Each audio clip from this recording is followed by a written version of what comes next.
رب العالمين والصلاة والسلام على سيد الأنبياء والمرسلين. قال الله تعالى تبارك في القرآن المجيد والفرقان الحميد. بسم الله الرحمن الرحيم. الذي خلق الموت والحياة ليبلوكم أيكم أحسن عملا. صدق الله مولانا العظيم وصدق رسوله النبي الكريم الرؤوف الرحيم.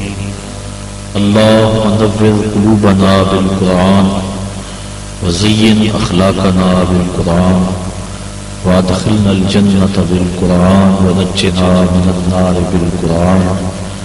قال الله تعالى وتبارك في شان حبيبه مخبرا وعامرا إن الله وملائكته يصلون على النبي يا أيها الذين آمنوا صلوا عليه وسلموا تسليما.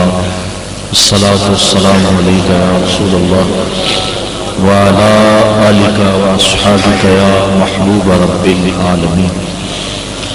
الصلاة والسلام عليك يا رسول الله وعلى آلك وأصحابك يا محبوب رب العالمين. تمام حمد و ثنا تعریف و توصیف اللہ جل مجدہ الکریم کی ذات پاک کے لیے جو خالق کائنات بھی ہے اور مالک ششحات بھی. اللہ جل وعلا کی حمد و ثنا کے بعد حضور نبی اکرم شفیع امم رسول محتشم نبی مکرم اللہ کے پیارے امت کے سہارے رب کے محبوب دانائے غیور مالک رقاب امم فخر عرب و عجم والی کون مکان سیاہ لا مکان سید انس و جان سرور لالا رخان نیر تاباں سرنشین مہوشاں ماہ خوباں شہنشاہ حسینہ تتمہ دوراں سر خیل زہرہ جمالا جلوائے صبح ازل نور ذات لم یزل باعث تقویم عالم فخر آدم و بنی آدم نیر باتہا رازدار ما اوہا شاہد ما تغا صاحب علم نشرہ معصوم آمنہ احمد مجتبی حضرت محمد مصطفیٰ صلی اللہ علیہ وسلم کے حضور ناز میں اپنی محبتوں کا خراج پیش کرنے کے بعد واجب الاحترام ذوی الاحتشام برادران اسلام السلام علیکم ورحمۃ اللہ وبرکاتہ. جیسا کہ آپ سب کے علم میں ہے کہ آج کی تقریب برادر مکرم جناب ارشد صاحب کے برادر کبیر کی جوان سال مرگ اور ایک حادثہ میں ان کے انتقال کر جانے پر منعقد ہے. اللہ تعالیٰ جل شانہ اپنے محبوب صلی اللہ علیہ وسلم کے صدقے مرحوم کو کروٹ کروٹ جنت کی بہاریں نصیب فرمائے. ان کے بچوں کو ان کی اہلیہ کو بھائیوں کو اور بوڑھے والدین کو اس صدمے پہ صبر کی توفیق عطا فرمائے. جتنا بڑا صدمہ ہے اللہ اتنا بڑا صبر نصیب کرے. مرنے والوں کے بعد ان کے لیے دعاؤں کے سلسلے جاری رہتے ہیں اور یہ بھی تحفہ ہے پسماندگان کی طرف سے جو مرنے کے بعد ان کو دیا جا سکتا ہے. ہمارے آج یہاں جمع ہونے کے من جملہ مقاصد میں سے پہلا مقصد بھی یہی ہے کہ ہم مرحوم کے لیے دعا کریں. اللہ تعالیٰ ان کی برزخی زندگی ان کے لیے بہتر فرمائے.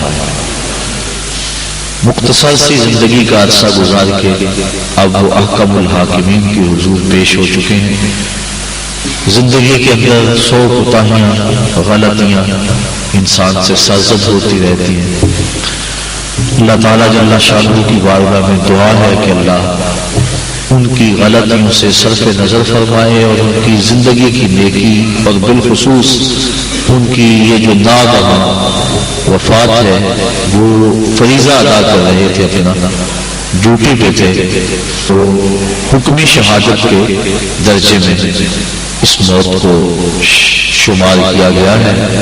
اللہ تعالیٰ جل شانہ ان کی اس اچانک وفات کو ان کے جملہ ماضی کے گناہوں کا کفارہ بنائے اور زندگی کی نیکی اپنی بارگاہ میں قبول فرمائے۔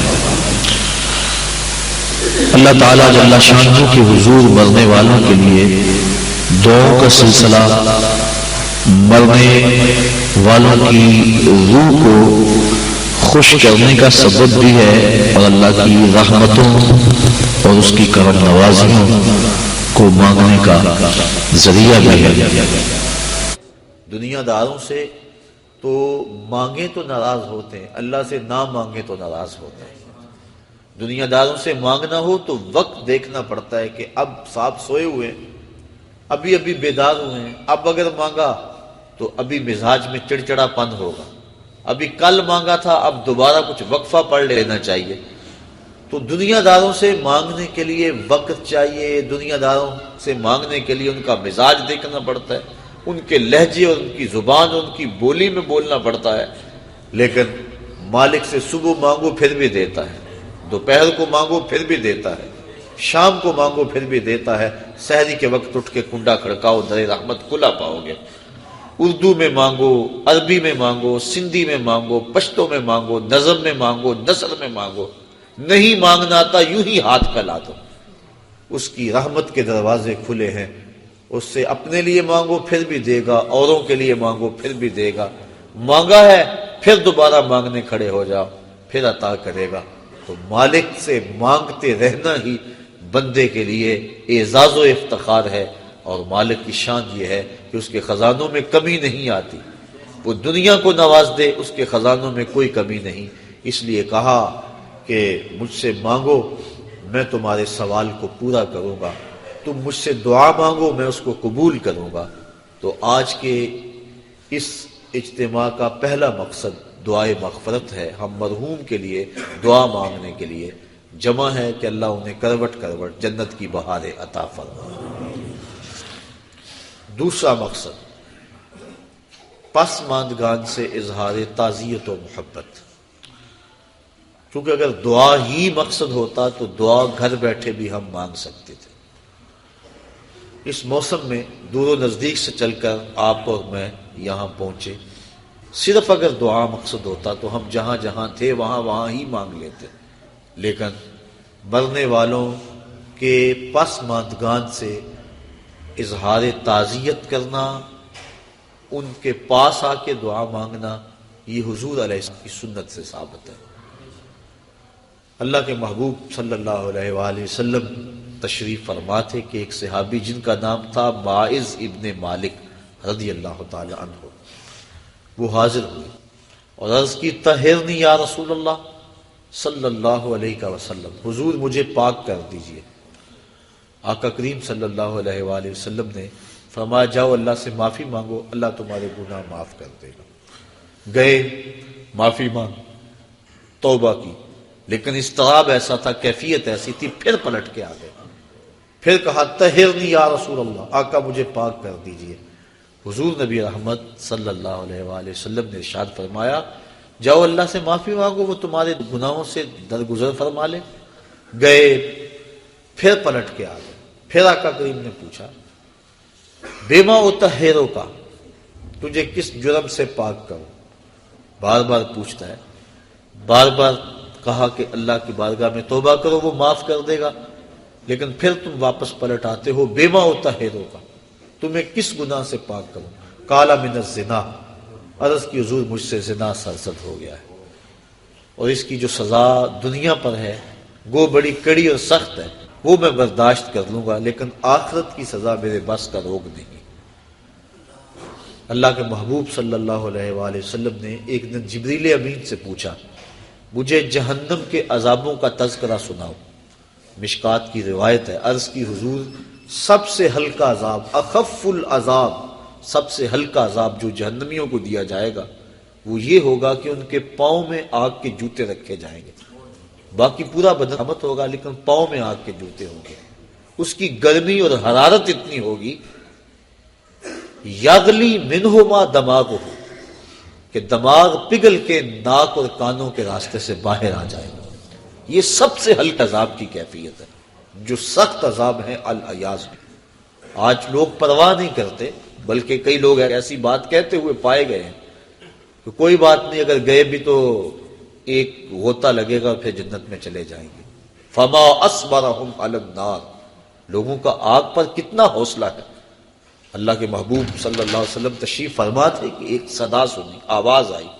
عمر سے ابا یہ آواز بلا کیسی ہے؟ عرض کی اللہ اور اس کا رسول خوب جان ہے۔ فرمایا 70 سال قبل جہنم میں ایک پتھر پھینکا گیا تھا، اب اس کے پیندے میں گرا ہے، یہ اس کے گرنے کی آواز ہے۔ تو جہنم کی گہرائی 70 سال کی مسافت پہ ہے، اور اگر ایک غوطہ بھی لگا تو 140 سال لگ جائے۔ تو کتنے حوصلے سے، کتنی ڈٹائی سے کہہ دیا جاتا ہے کوئی بات نہیں ہے۔ کوئی کہتا ہے یہ جہاں مٹھا اگلا کس نے ڈٹھا۔ حضرت غوث اعظم شیخ عبد القادر جیلانی رحمت اللہ تعالی علیہ فرماتے ہیں جاؤ قبرستان میں جا کے دیکھو کتنے کتنے حسینوں کی مٹی خراب ہو رہی ہے، جو اپنے بدن پہ چٹکی مٹی نہیں پڑنے دیتے تھے، آج ان کا کفن بھی تار تار ہو گیا۔ اللہ اکبر۔ تو جہنم کے عذاب بڑے سخت ہیں۔ روایات میں آتا ہے جب جہنمی جہنم میں جائے گا، اس شدت کی پیاس لگے گی اور بار بار تقاضا کرے گا مجھے پانی دیا جائے۔ 70 سال تو اس کی آواز کوئی نہیں سنے گا۔ 70 سال کے بعد داروغہ جہنم جھڑک کے کہے گا بتا کیا چاہیے؟ وہ کہے گا مجھے پانی چاہیے۔ تو داروغہ جہنم اس کو پانی دے گا۔ کون سا؟ منرل واٹر کی بوتل تھمائے گا اس کے ہاتھ میں، یا کوکا کولا یا پیپسی؟ قرآن پڑھی، اس کو 2 پانی دیے جائیں گے، مائے حمیم اور مائے غسلین۔ مائے حمیم کھولتا ہوا پانی، اور ابن رجب حنبلی لکھتے ہیں وہ اتنا گرم ہوگا جب کٹورے میں رکھ کے اس کو دیا جائے گا اور وہ پینے کے لیے منہ کے قریب بڑھائے گا تو اس کے چہرے کی کھال اس کی بھاپ سے ادڑ کے اس کے اندر گر پڑے گی، اس قدر وہ گرم ہوگا۔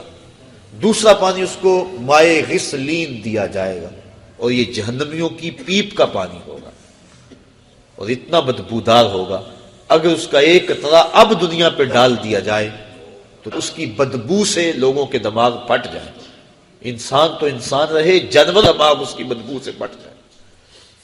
تو وہ سخت عذاب ہے جہنم کے۔ عرض کی حضور وہ عذاب میں نہیں سہ سکتا، گو سنگسار کرنا سزا ہے زنا کی شادی شدہ کے لیے، لیکن میں دنیا کے اوپر اپنے آپ کو پاک کر کے آخرت میں سرخرو ہو کے جانا چاہتا ہوں۔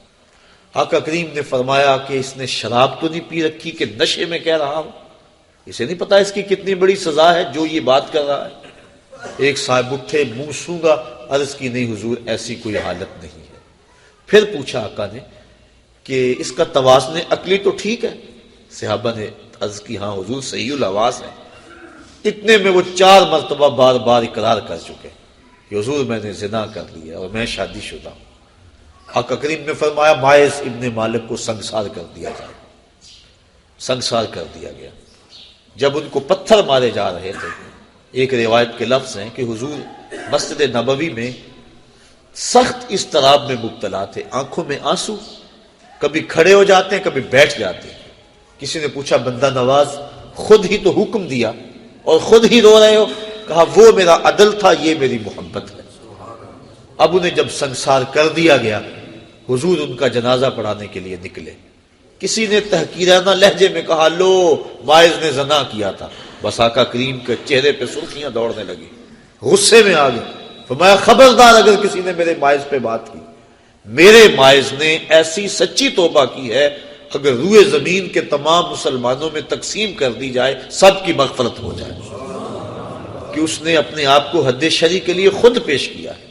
اور جب کوئی شخص اپنے آپ کے اوپر حد شرع کا نفاذ کروا لیتا ہے وہ ایسے پاک ہو جاتا ہے جیسے ابھی ماں کے پیٹ سے اس نے جنم لیا۔ اب مائز ابن مالک کا جنازہ حضور نے خود پڑھایا۔ ان کی وفات کا دوسرا دن تھا یا تیسرا دن، راوی کو شک ہے کہ دوسرا دن تھا یا تیسرا دن۔ اللہ کے محبوب صلی اللہ علیہ وآلہ وسلم ان کے گھر تشریف لے گئے۔ جب حضور تشریف لے گئے، حدیث کے لفظ ہیں وَهُمْ جُلُوسٌ، جب حضور گئے تو وہاں کافی لوگ صحابہ بیٹھے ہوئے تھے۔ آقا کریم نے ارشاد فرمایا اپنے بھائی مائز کے لیے مغفرت کی دعا کرو. اگر دعا ہی مقصود ہوتی تو وہ گھر بیٹھے بھی ہو سکتی تھی. اگر دعا ہی مقصود تھی تو وہ حجرہ عائشہ میں بھی ہو سکتی تھی, وہ ستون تہجد کے پاس بھی ہو سکتی تھی, وہ مسجد نبوی میں بھی ہو سکتی تھی. نماز کے بعد اجتماع میں دعا کی جا سکتی تھی. پھر نماز جنازہ خود دعا ہے. پھر آقا کریم یہ بھی فرما چکے ہیں کہ میرے مائز نے ایسی سچی توبہ کی ہے, اگر روئے زمین کے لوگوں کو تقسیم کر دی جائے لکفاہم, ان کے لیے بھی کافی ہو. تو پھر حضور ان کے گھر دعا مانگنے کے لیے کیوں گئے؟ تاکہ پسماندگان سے اظہار تعزیت و محبت ہو جائے. اور جس کے گھر میں حضور گئے ہوں گے کوئی دکھڑا رہا ہوگا, وہ کیا کسی نے کہا کہ یہ الگ بات ہے کہ تم آئے ہو تو کوئی نہیں, ورنہ درد تو یہاں ہزار رہتے ہیں. تو جب حضور گئے ہوں گے دکھڑے دور ہو گئے ہوں گے تو پسماندگان کہ ہاں جا کے تعزیت کرنا, ان کے دکھوں کو کم کرنا ہوتا ہے. تو ایسی محافل کا دوسرا مقصد اور مدعا یہ ہے کہ ہم پسماندگان سے اظہار تعزیت کریں. پہلا مقصد دعائے مغفرت جس کا تعلق مرنے والے کی ذات سے تھا. دوسرا مقصد پسماندگان سے اظہار تعزیت و محبت. اور تیسرا مقصد میں اور آپ اپنی ذات کے لیے عبرت اور فکر لے کے جائیں کہ آج وہ ہمارے اندر نہیں, ایک وقت ہمارے اوپر بھی آنے والا ہے کہ ہم بھی قبر کی تنہائیوں میں ہوں گے اور لوگ ہمارے لیے جمع ہو رہے ہوں گے. جب وہ گھر سے نکلے تھے تو انہیں تو یہ پتا نہیں تھا کہ میں واپس پلٹ کے آ نہیں سکوں گا, نہ بچوں کو پتا تھا کہ ہم اپنے باپ کو آخری بار دیکھ رہے ہیں. اس قدر موت قریب ہے. فرمایا زندگی اور موت کے بارے میں کیا خیال ہے؟ عرض کی حضور فجر کی نماز پڑھی ہے, پتہ نہیں ظہر پڑھ سکیں گے یا کہ نہیں. کہا میری صحبت میں رہتے اور اتنی لمبی امید. عرض کی حضور ظہر پڑھی ہے, پتہ نہیں عصر پڑھنے کا موقع نصیب ہوگا یا کہ نہیں. ایک بولا عصر پڑھی ہے, پتہ نہیں مغرب پڑھ پائیں یا کہ نہیں.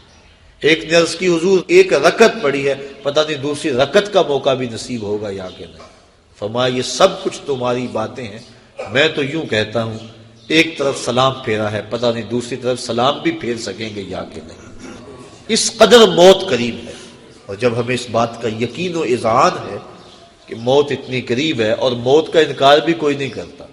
لوگوں نے خدا کا انکار کر دیا, لیکن آج تک کسی فرقے نے, کسی گروہ نے, کسی جتھے نے آج تک موت کا انکار نہیں کیا. ہر شے میں اختلاف پایا جاتا ہے. موت ایک ایسی چیز ہے جس میں کسی فرقے کا, کسی گروہ کا, مذہب کا اختلاف نہیں. تو موت ایک اٹل حقیقت ہے جس سے رستگاری کسی کو نہیں. اس کا وقت بھی نہیں بتایا گیا کہ کس وقت پیغام اجل آ جائے. تو قبل اس سے کہ وہ وقت آئے ہم نے اپنی زندگی کی راہیں ٹھیک کرنی ہے. حضرت امام غزالی رحمۃ اللہ تعالی علیہ فرماتے ہیں کہ موت کا کھٹکا اور خدشہ ہر شخص کو ہے, لیکن تین طرح سے لوگ موت سے ڈرتے ہیں. کچھ لوگ موت سے اس لیے ڈرتے ہیں مر گیا تو میری زندگی کی لذتیں چھن جائیں گی. اب تو میں نے کاروبار سنبھالا ہے, محنت کی ہے, اس عہدے پہ پہنچا ہوں, اگر میں مر گیا تو یہ سب کچھ چھن جائے گا, میرا وقار جاتا رہے گا. تو وہ موت سے ڈرتا ہے. انسان کی ہوس اور خواہش نفس کو یہ ڈر اور خوف بڑھا دیتا ہے. کچھ لوگ موت سے اس لیے ڈرتے ہیں کہ اگر میں مر گیا تو میرے بچے چھوٹے چھوٹے رہ جائیں گے, یتیم ہو جائیں گے, در در کے دھکے ان کا مقدر ہوں گے, میری بیوی بیوہ ہو جائے گی, میرے ماں باپ میری موت کا پیغام سن کے سخت اضطراب میں مبتلا ہوں گے, اور جو ان کا دکھ ہوگا وہ دیکھا نہیں جائے گا. تو وہ اس حوالے سے اپنی جان کو عزیز سمجھتا ہے, موت کا خیال کر کے کانپ جاتا ہے, پسماندگان سے وہ ڈرتا ہے. یہ ہے ایک انداز موت سے ڈرنے کا. امام غزالی فرماتے ہیں یہ ڈرنا بھی کوئی ڈرنا نہیں ہے. اور تیسرے لوگ موت سے اس لیے ڈرتے ہیں کہ اگر میں اچانک مر گیا تو میرے پلے کون سا نیک عمل ہے جو لے کر اللہ کے حضور پیش ہو سکوں گا. یہ تیسری قسم کا جو خوف ہے یہ انسان کی تیاری آخرت کو بڑھا دیتا ہے, اور اس کو شب و روز اللہ کے حضور پیش ہونے کے خوف سے نیکی کی دعوت دیتا ہے کہ میں نے اس کے حضور پیش ہونا ہے, ایک ایک عمل کا حساب دینا ہے. ثم لتسألن یومئذ عن النعیم, اس دن ایک ایک نعمت کے بارے میں پوچھا جائے گا. تو قبل اس سے کہ وہ وقت آ جائے تین چیزوں کا حساب نہیں ہوگا. ضرورت کے مطابق کپڑے کا, ضرورت کے مطابق مکان کا, اور بھوک کے وقت کھانے اور پینے کا. ان 3 چیزوں کا قیامت کے دن حساب نہیں لیا جائے گا۔ اس کے علاوہ زندگی میں جتنی بھی ہمیں نعمتیں دی گئی ہیں ان کا حساب لیا جائے گا، اور قرآن مجید کی یہ نص موجود ہے، ثم لتسألن یومئذ عن النعیم۔ اس دن ایک ایک نعمت کے بارے میں بندے سے سوال کیا جائے گا۔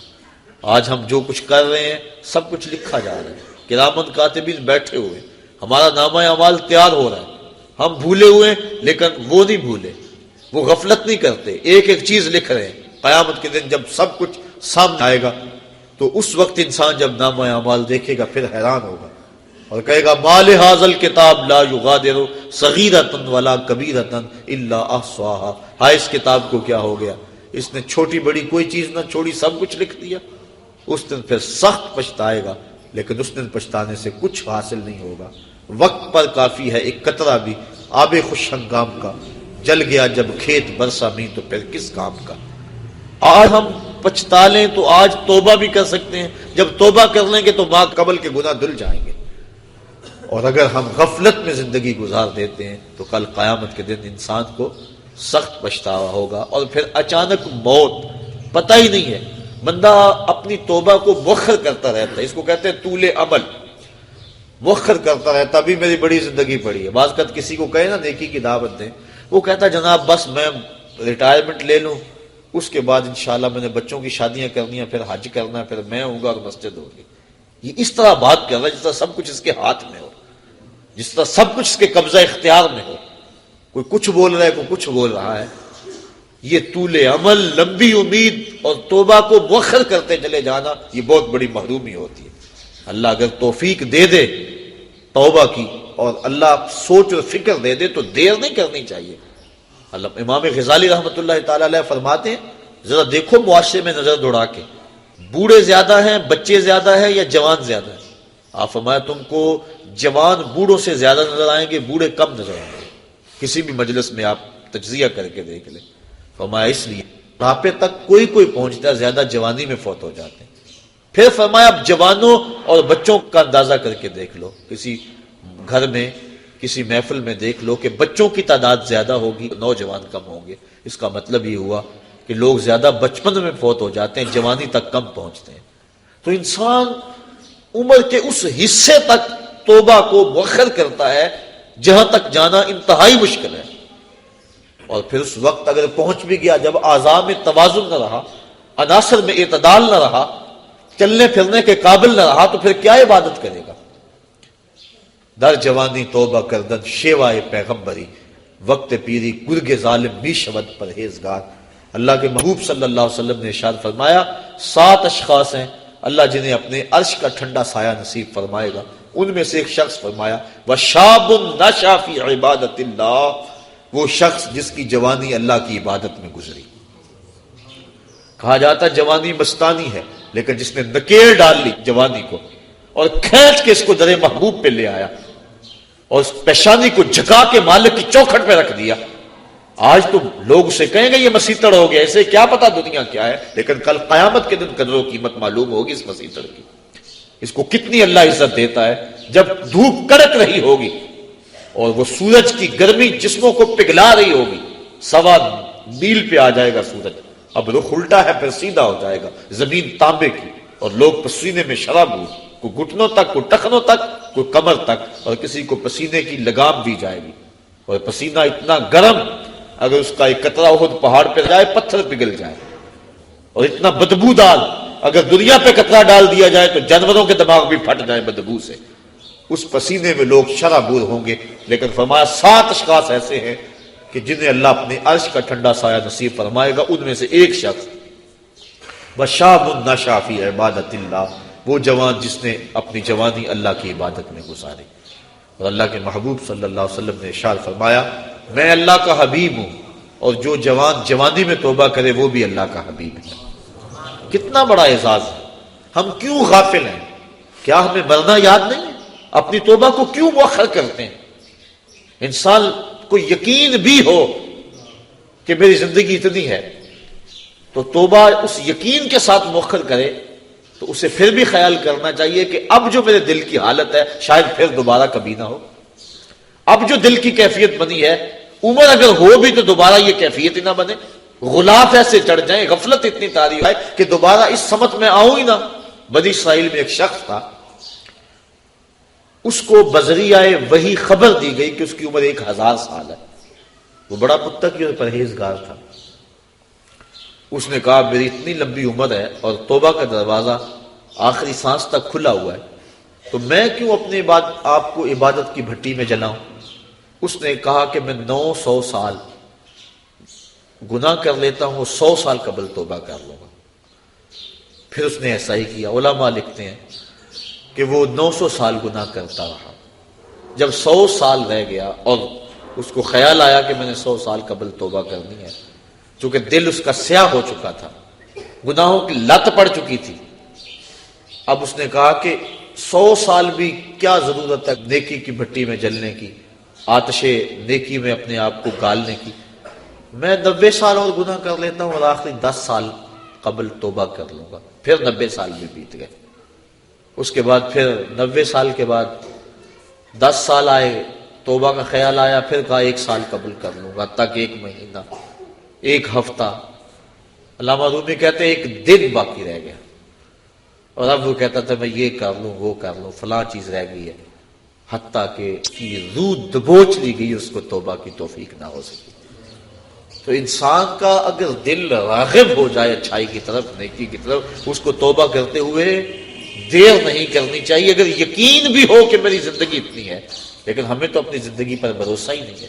آج کل موتیں اچانک آ رہی ہیں۔ حضور نبی رحمت صلی اللہ علیہ وسلم نے اچانک موت سے پناہ مانگی، اللہم انی اعوذ بک من الموت الفجاۃ، اے اللہ اچانک موت سے تیری پناہ مانگتا ہوں۔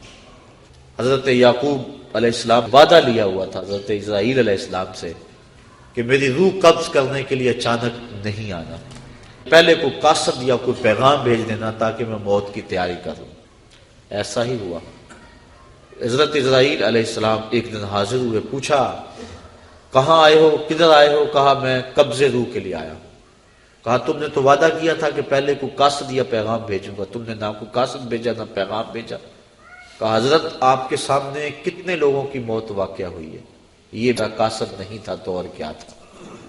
آپ کی داڑھی میں سفید بال آ گئے، یہ میرا قاصد نہیں تھا تو اور کیا تھا۔ آپ کی آنکھوں میں سفیدی اتر آئی ہے، یہ میرا قاصد نہیں تھا تو اور کیا تھا۔ تو لوگوں کی موت ہمارے لیے سامان عبرت ہے، یہ ہمارے لیے پیغام ہے موت کا۔ داڑھی میں سفید بال آنے لگے تو سمجھ لو موت کا قاصد آ گیا۔ حضرت عمر فاروق رضی اللہ تعالیٰ عنہ صبح و شام دوپہر ایک ملازم آ کے آپ کو کہتا اے عمر موت کو نہیں بھولنا، کپ کپا کے رہ جاتے، اپنا محاسبہ کرتے، توبہ کرتے۔ 2-3 مرتبہ دن میں وہ حاضر ہوتا۔ ایک دن وہ آیا، آپ نے اس کو مشاہدہ دیا، کہا میاں آج کے بعد نہیں آنا۔ حضرت مجھ سے کوئی گستاخی ہوگی؟ کہا نہیں۔ تو پھر کیا ماجرا ہے، مجھے چھٹی کیوں کروائی جا رہی ہے؟ تو حضرت عمر فاروق نے داڑھی پہ ہاتھ رکھا، ایک بال الگ کیا، وہ بال سفید ہو چکا تھا۔ کہا میاں اب تیرے آنے کی ضرورت نہیں ہے، یہ بال ہی مجھے چین سے نہیں بیٹھنے دے گا، ہماری تو پوری داڑھی سفید ہو جائے۔ میاں محمد بخش عارف کھڑی رومی کشمیر نے کیا خوب کہا تھا، ہڈیاں کمبن گوڈے کھڑکن تے اڑ گیا لک تیرا، اجے بھی بدیوں باز نہ آئیں جیو مدد دلیرا، یا ایھا الانسان ما غرک بربک الکریم، اے انسان تجھے کریم رب سے کس نے غافل کر دیا ہے؟ الذی خلقک فسواک فعدلک فی ای صورت ما شاء رکبک، جس رب نے تجھے پیدا کیا، تیرے اعضاء کو توازن دیا، تجھے حسن دیا، تجھے جوانی بخشی، تجھے گوناگوں نعمتوں سے نوازا، تجھے بولنے کا سلیقہ دیا، تجھے چلنے کا طریقہ دیا، تجھے حواس خمسہ سے نوازا، تجھے بہتریاں اور بھلائیاں نصیب کی، اور اس مالک کا در چھوڑ کر تو کہاں بھاگ رہا ہے؟ ما غرک بربک الکریم، بتا وہ کون سی چیز ہے جس نے تجھے رب سے مغرور کر دیا ہے؟ دولت وہ 4 دن کی کہانی ہے، حسن ڈھل جانے والا ہے، دولت ختم ہو جانے والی ہے، جوانی وہ آج ہے کل نہیں ہوگی۔ تو کس چیز نے تجھے مغرور کر دیا؟ مالک کے حضور ہم نے اپنی محبتوں اور اپنی الفت و خراج پیش کرنا ہے، اور اس کی عبادت سے، اس کے ذکر و فکر سے اپنے اندر کو تابیدگی دینی ہے۔ ایسا نہ ہو کہ ہماری زندگی برباد ہو جائے اور پھر بعد میں ڈاڈا پچھتاوا ہو۔ یہ مرنے والے ہمارے لیے سامان عبرت ہیں۔ اللہ تعالیٰ جل شانہ اپنے محبوب صلی اللہ علیہ وسلم کے صدقے مرحوم کو کروٹ کروٹ جنت کی بہاریں نصیب فرمائے، اور ہمیں یہ سوچنے کی توفیق عطا فرمائے کہ آج وہ نہیں ہے کل ہم نہیں ہوں گے، آج وہ قبر کی تنہائیوں میں ان کی جگہ ہم بھی تو ہو سکتے تھے۔ حضرت امام غزالی فرماتے ہیں اللہ نے مرنے والوں کے ذریعے سے جو پسماندگان ہیں ان پر احسان کیا۔ پوچھا گیا وہ احسان کیسے؟ وہ تو بیچارے دکھ میں مبتلا ہیں، جن کا بھائی بچھڑ گیا، جن کا بیٹا بچھڑ گیا، جن کا باپ بچھڑ گیا، وہ تو دکھ میں ہے۔ آپ کہتے ہیں احسان ہوا؟ فرمایا وہ اس اعتبار سے کہ اس کی موت کو ان سب کے لیے عبرت بنا دیا گیا، اور اس کی موت کو دیکھ کر یہ توبہ کر لیں، اپنے معاملات حیات درست کر لیں اور آخرت کی تیاری کر لیں۔ اور اگر ان میں سے کسی کی موت کو اس کے لیے عبرت بنا دیا جاتا تو یہ کیا کرتے؟ اس لیے اللہ نے مرنے والوں کے ذریعے سے جو باقی پسماندگان ہیں ان پر احسان کیا، اور ان کو ایک اور موقع سنبھلنے کا دیا کہ وہ سنبھل جائیں اور اپنی زندگی کی راہیں ٹھیک کر لیں۔ تو یہ ہمارے لیے ایک موقع ہے کہ ہم اپنی زندگی کی راہوں کی درستگی کا سامان کریں۔ آج وہ چلے گئے، ہمیں پیغام دے گئے کہ میاں تم بھی ہمارے پیچھے آ رہے ہو، اور کوئی پتہ نہیں کہ پیغام اجل کس وقت آ جائے اور پھر کوئی حجت باقی نہ رہے۔ آئیے میں اور آپ اپنے مالک سے رجوع کریں اور اپنے مالک سے اپنے پچھلے گناہوں کی بخشش مانگے۔ آج ہم اگر توبہ کر لیتے پچھلے گناہ دھل جاتے ہیں، ماں قبل کے سارے گناہ معاف ہو جائیں گے۔ حضور نبی رحمت صلی اللہ علیہ وسلم نے ارشاد فرمایا التائب من الذنب کمن لا ذنب لہ، گناہ سے توبہ کرنے والا ایسا ہوتا ہے جس پر گناہ کیا ہوا ہی نہیں ہے۔ بالکل اللہ صاف اور پاک اسے فرماتا ہے جس طرح ماں کے بطن سے ابھی اس نے جنم لیا۔ تو اگر آج ہم توبہ کر لیتے ہیں تو ماضی صاف ہے، اور آئندہ اپنی زندگی کو احتیاط سے گزاریں۔ لیکن آج اگر ہم توبہ نہیں کرتے، رجوع نہیں کرتے، اور ہمارا بوجھ بڑھتا چلا جاتا ہے، اور اگر توبہ کی توفیق بھی نہیں ہوتی اور اچانک موت ہماری روح اچک لیتی ہے، تو پھر آخرت کے معاملے تو بڑے سخت ہیں۔ تو قبل اس سے کہ وہ وقت آئے اور پھر پچھتاوا لگے، مجھے اور آپ کو آج ہی اپنی اصلاح کرنی چاہیے۔ اللہ تعالیٰ جل شانہ مرحوم کو کروٹ کروٹ اپنے جوار رحمت میں جگہ نصیب فرمائے، اور پسماندگان کو صبر کی لازوال دولت عطا فرمائے، چونکہ مشکل کے موقع پہ صبر ہی اجر کا باعث بنتا ہے۔ اللہ کے محبوب صلی اللہ علیہ وآلہ وسلم نے صبر کی تلقین فرمائی جب ایک خاتون راستے میں حضور نے دیکھا کہ وہ رو رہی ہے، میں اس میری یا امت اللہ، اے اللہ کی لونڈی صبر کرو، کیونکہ اگر انسان صبر نہیں کرے گا تو کیا کر لے گا؟ جانے والے تو واپس نہیں آئیں گے، وہ تو چلے گئے۔ اب ہم نے ان سے عبرت حاصل کرنی ہے اور ایسا انداز اختیار نہیں کرنا جس سے بے صبری کا اظہار ہو۔ یہ بات ذہن میں رکھیں کہ مرنے والوں کے جانے کا دکھ سینے میں موجود ہوتا ہے۔ غم کے اظہار کے دنیا پر 4 طریقے ہیں۔ دل غم زدہ ہوتا ہے، یہ ایک فطرت ہے۔ آنکھوں سے آنسو بہتے ہیں، یہ بھی ایک فطرت ہے۔ انسان اپنی زبان سے واویلا کرتا ہے اور اپنے ہاتھوں کو اپنے بدن پہ مارتا ہے، تماچے لگاتا ہے۔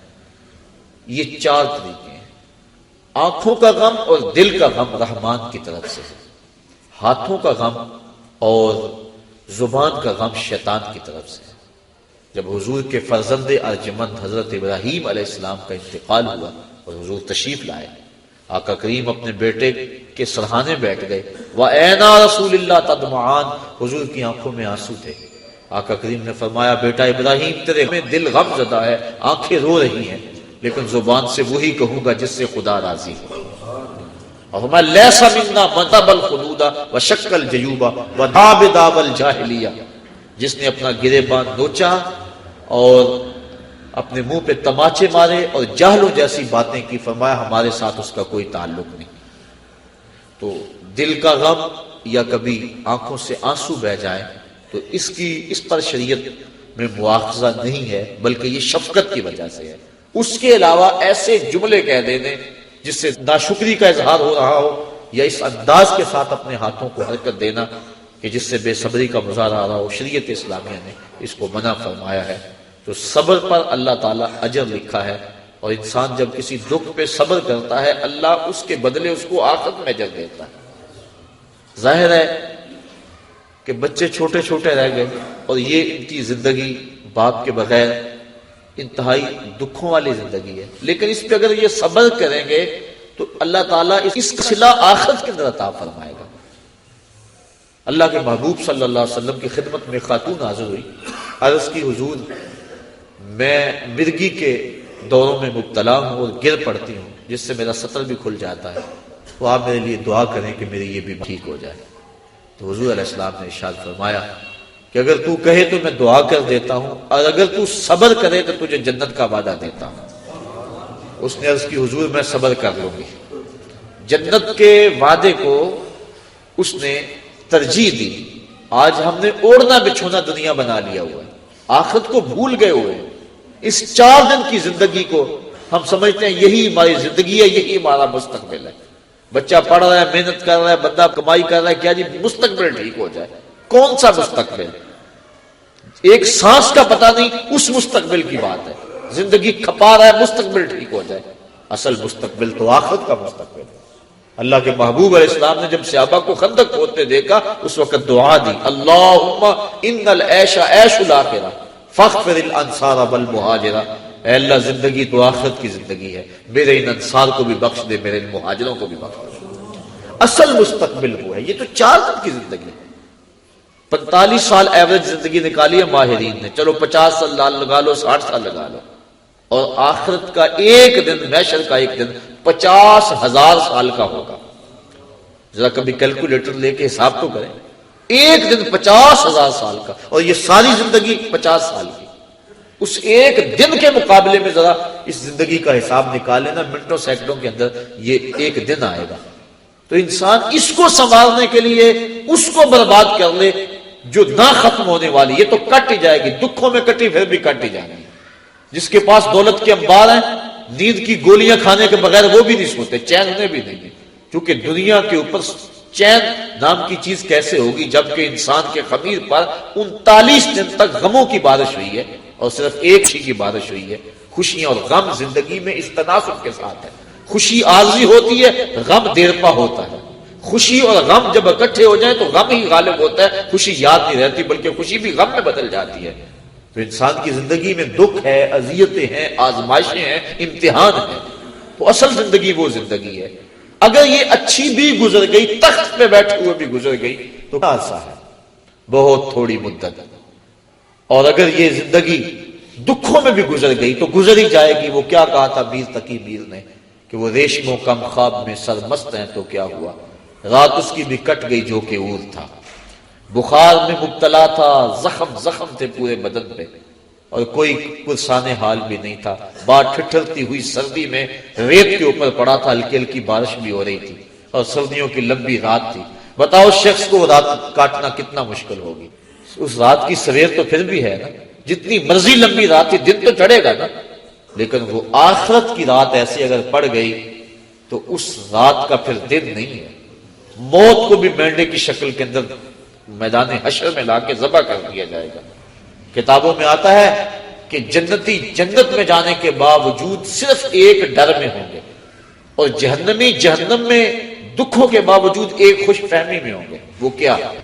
جنتیوں کو جب نعمتیں ملیں گی، مائے معین، کوثر، سلسبیل، کیا کچھ نہیں ہوگا جنت میں، اللہ نے قرآن مجید کے اندر تذکرے کیے ہیں۔ تو جب وہ دیکھیں گے تو دل میں کھٹکا پیدا ہوگا کہیں موت نہ آ جائے۔ اور جہنمی جب دکھ، آگے بھی آگ، پیچھے بھی آگ، دائیں بھی بائیں بھی، اوپر بھی نیچے بھی، اور یہ آگ تو جلاتی ہے، وہ آگ اس سے 70 گنا تیز، اور یہ صرف جلاتی اور خشک کرتی ہے، وہ چپک جاتی ہے لوگ کی طرح جسم کے ساتھ، اور بدبودار آگ ہے اور سیاہ رنگ کی آگ ہے۔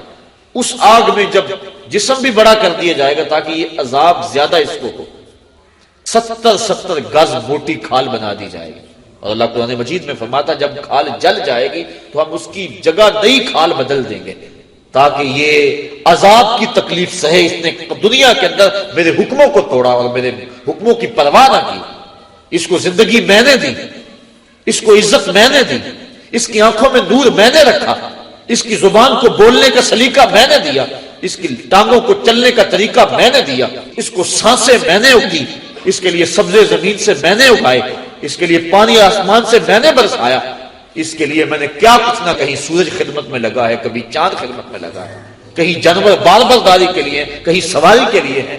اتنا کچھ اس کے لیے میں نے پیدا کر دیا، اس کو سجدہ کرنا گوارا نہیں تھا۔ کتنا متکبر اور کتنا مغرور ہو گیا دنیا پہ جا کے، اپنے رب کو بھول گیا۔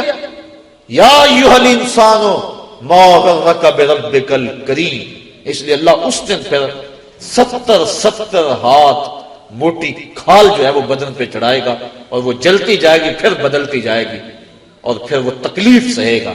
اور اگر بندہ اس دنیا پہ آ کے اپنے مالک کو راضی کرتا ہے، اس نے اس کے لیے جنت بنائی ہے، اور جنت کی نعمتیں اس کے لیے بنائی ہیں۔ جہنم کے اندر جہنمی سخت اذیت میں ہوں گے، اللہ کا قہر و غضب بھی برس رہا ہوگا، دروغہ جہنم بھی جھڑک رہا ہوگا، دائیں بائیں آگ ہوگی۔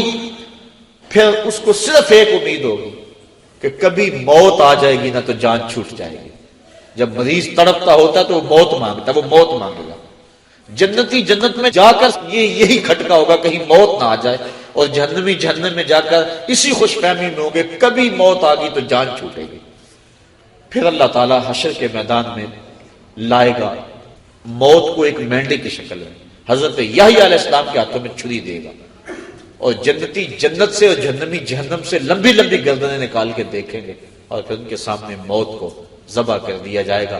پھر جنتی ابدی طور پہ خوش ہو جائیں گے، اور جہنمیوں کی حسرت اور بڑھ جائے گی، اب تو موت کو بھی موت آ گئی، اب تو مریں گے بھی نہیں۔ تو وہ رات لمبی ہے، اگر پڑ گئی تو سخت اضطراب، اس لیے یہ تھوڑی سی زندگی دکھ میں بھی گزر گئی، سولی پہ چڑھ کے بھی گزر گئی، گزر ہی جائے گی، لیکن وہ زندگی ختم نہیں ہونے پائے گی۔ وہ ایسی شب ہے جس کا سویر کوئی نہیں، وہ ایسی شب ہے جس کی سحر کوئی نہیں۔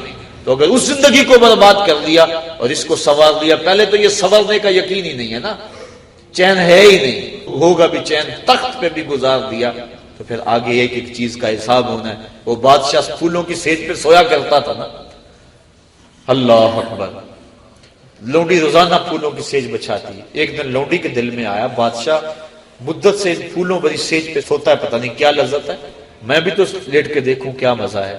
سیج تیار کی اور اس کے اوپر لیٹ گئے، ابھی لیٹی ہی تھی، سارے دن کی تھکی تھی بیچاری، نیند آ گئی۔ جب نیند آئی، بادشاہ وقت پہ کمرے میں داخل ہوا، دیکھا میری سیج پہ لونڈی سوئی ہوئی ہے، غصے سے لال پیلا ہو گیا۔ ایک لونڈی کو یہ جرأت کہ بادشاہ کے سیج پہ سوئے۔ اس نے جلاد کو بلایا کہ اس کو یہیں سے پکڑو، الٹا لٹکا دو، اور اتنے کوڑے مارو کہ اس کی روح نکل جائے، تاکہ لوگوں کو یہ عبرت ہو جائے کہ بادشاہوں کی سیج کتنی مقدس ہوا کرتی ہے، باقی ملازمین بھی جان لیں۔ لونڈی کو پکڑا گیا اور الٹا لٹکا کے جلاد کوڑے برسا رہا ہے، وہ چیختی ہے، چلاتی ہے، روتی ہے۔ اچانک اس نے روتے روتے ہنسنا شروع کر دیا۔ بادشاہ نے کہا جلاد کو رک جاؤ، اسے پوچھو کیوں روتی ہے، اسے یہ بھی پوچھو ہنستی کیوں ہے۔ جلاد نے پوچھا لونڈی بتا تو کیوں روتی ہے، اور یہ بھی بتا تو ہنستی کیوں ہے۔ اس نے کہا روتی تو اس لیے ہوں، جب کوڑا لگتا ہے میری جان نکلنے کو آتی ہے۔ تو کہا پھر کیوں ہے؟ کہا میں یہ سوچ کے ہنستی ہوں کہ چند لمحوں کے لیے سیج پہ سوئی اور اتنی تکلیف پہنچ رہی ہے، جس کو عمر ہوگی سوتے ہوئے اس کا کیا بنے گا۔